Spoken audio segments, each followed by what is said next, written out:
Imagine a rogue cop, drunk on power, choking a black woman in a dimly lit alley, believing he's untouchable, only to find himself face to face with her in a courtroom, where she's the judge holding his fate. Dive into this gripping tale of justice, revenge, and redemption that will keep you on the edge of your seat. Subscribe now to unlock more thrilling stories and exclusive content that'll leave you hungry for more. In the grimy underbelly of Crestwood City, where neon lights flickered like dying stars, Officer Daniel Hargrove was a man who wore his badge like a crown. At 35, with a square jaw and eyes that glinted with arrogance, he patrolled the streets with a swagger, his hand always itching for his baton or worse. On a humid July night, the air thick with the scent of asphalt and desperation, Hargrove responded to a call in the East Side, a neighborhood where hope went to die. The call was vague, a disturbance at a corner store, but Hargrove didn't care for details. He thrived on confrontation, especially in a place like East Side, where he could flex his authority without question. As he pulled up to the store, he spotted a woman, mid-30s, her dark skin glistening under the streetlight, arguing with a clerk over a spilled coffee. Her name was Aisha Monroe, though Hargrove didn't know it yet, and her voice carried the weight of someone who'd fought too many battles to back down. She was no criminal, just a tired woman trying to get home after a double shift at the hospital, but to Hargrove she was a target. He stormed in, barking orders, his hand already on his holster.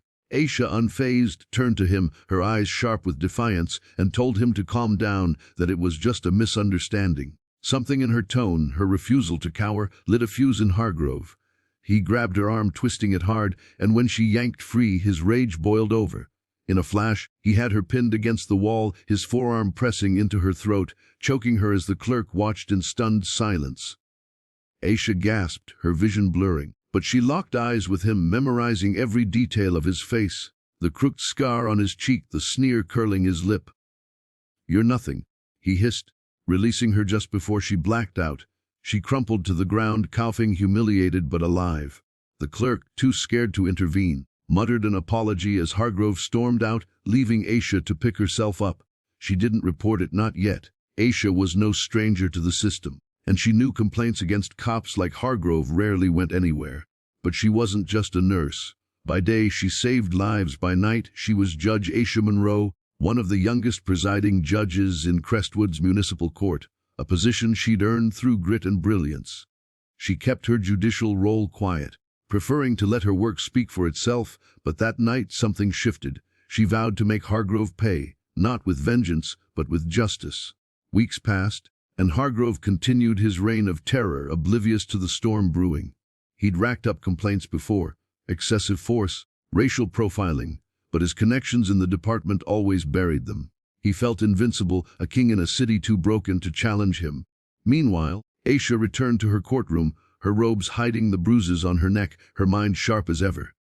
She presided over petty crimes and civil disputes, but her thoughts kept drifting to Hargrove. She dug into his record, discreetly pulling files from her network of clerks and attorneys. The man was a walking lawsuit, a string of dismissed complaints, witnesses too scared to testify, and a pattern of targeting black and brown residents. Aisha knew she couldn't touch him yet, not without evidence that would stick. Then fate intervened. Hargrove, emboldened by his untouchable status, crossed a line even his allies couldn't ignore. During a routine traffic stop, he beat a young black teenager unconscious, all caught on a bystander's phone. The video went viral on X, sparking protests across Crestwood. The department, under pressure, had no choice but to charge him with assault and battery. Hargrove laughed it off, confident his union lawyer would make it disappear, just like always. When the court date arrived, he strutted into the courtroom, his smirk as sharp as a blade, ready to charm or intimidate his way out. But when he looked up at the bench, his heart stopped. There she was, Aisha Monroe, her judicial robes pristine, her gaze like steel. The woman he'd choked in that alley was now the judge presiding over his case.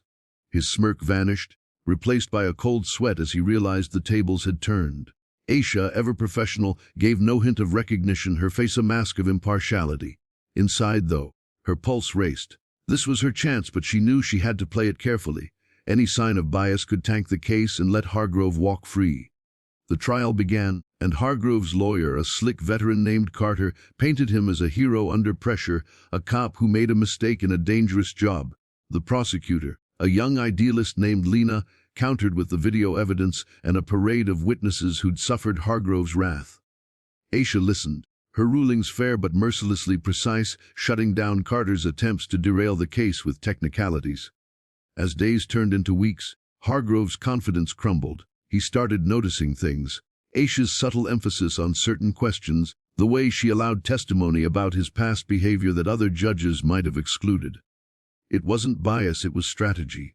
She was building an airtight case, letting his own actions bury him. Then came the twist: a surprise witness.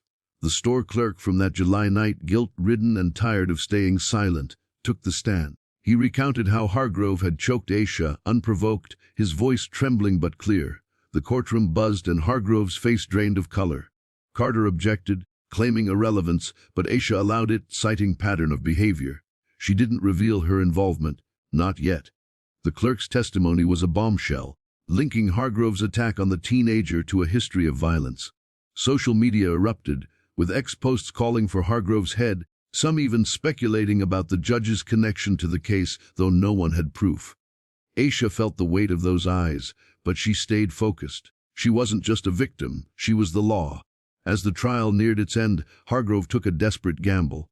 He tried to intimidate Aisha outside the courtroom, cornering her in a parking garage one night, his voice low and menacing. "I know it's you," he growled. "You think you're clever, but I'll ruin you." Aisha didn't flinch.